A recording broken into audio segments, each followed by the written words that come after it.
Në bashkëpunim me Agjencinë Shtetërore të Kadastrës, Bashkia e Vlorës ka nisur procedurën e regjistrimit fillestar të pasurive të paluajtshme në Gjyerin, Llakatun, Drithas, Grabian, Babice Madhe, Babice Vogël, Bishan dhe Aliban. Të gjithë personat e interesuar sipas Bashkisë së Vlorës që posedojnë pasuri të paluajtshme në këto zona kadastrale, ftohen të kontaktojnë dhe të bashkëpunojnë me grupet e terrenit me qëllim realizimin e procesit të regjistrimit fillestar të pronës së tyre. Kryetaria e Bashkisë së Vlorës Brunilda Mersini thotë se tashmë fal dokumentit të pronësisë dhe të gjitha nismave që qeveria shqiptare ka nisur për rritjen ekonomike të zonës, të gjithë të interesuarit mund të zhvillojnë pronën e tyre sipas procesit të certifikimit.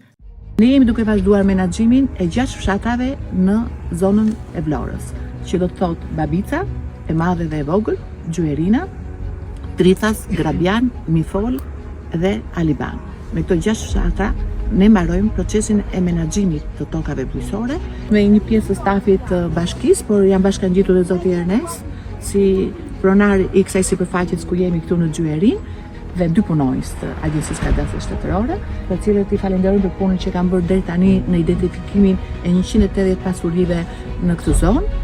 Zoti Ernest është një nga njerëzit që është duke marrë pjesë në këtë proces si banor i interesuar për pronën e vet. Dhe kjo ka dhe një qëllim që të gjitha tokat e menaxhuara do t'i japin akses ditën e nesërme të gjithë qytetarëve që këtë pronë dhe ta zhvillojnë, sepse dokumenti i pronësisë i jep të drejtën atyre që në gjithë nismat që qeveria ka hapur për zhvillimin e zonës të arrijnë të përfshihen.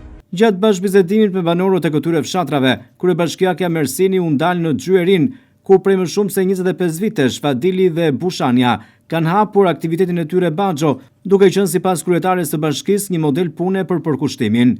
Mersini ka uruar që shembuj të tillë veprimtarie frymëzuese që rrisin ekonominë vendase të shtohen, ndërsa bëri thirrje sa ata fermerë, të cilët nuk e kanë certifikatën e pronësisë, të nxitojnë për ta marrë atë dhe të ndjekin këtë model suksesi.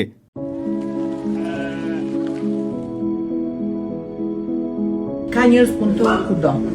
Njerëz të cilët e kanë ngritur biznesin me djersën e tyre dhe te toka e tyre. Ata njerëz që nuk e kanë certifikatën e pronës, të nxitojnë fort dhe t'i japim certifikatën e pronës dhe ashtu siç juve keni ngritur të biznesin, edhe ata të ndjekin modelin tuaj, sepse në Vlorë njerëzit edhe kur vinë, edhe ne që jetojnë, duam të hanë produkte të sigurta dhe produkte të shijshme. Të hanë produkte që janë produkte natyrore dhe bio. Edhe pse mos të bëjmë ato agroturizmet, sepse njerëzit vënë në shumë zona të Shqipërisë, vënë për të ngrënë një ushqim të shijshëm. Vlora e ka tradit këtë gjë. Unë këtë punë kam 20 vjet në këtë punë, në këtë zona.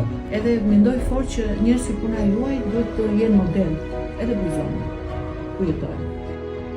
Kështu, Bashkia e Vlorës në bashkëpunim me Qendrën e Kadastrës Digjitale dhe Agjencinë Shtetërore të Kadastrës ka nisur procedurën e regjistrimit fillestar të pasurive të paluajtshme në disa zona kadastrale të njësisë administrative Qendër dhe Shushicë.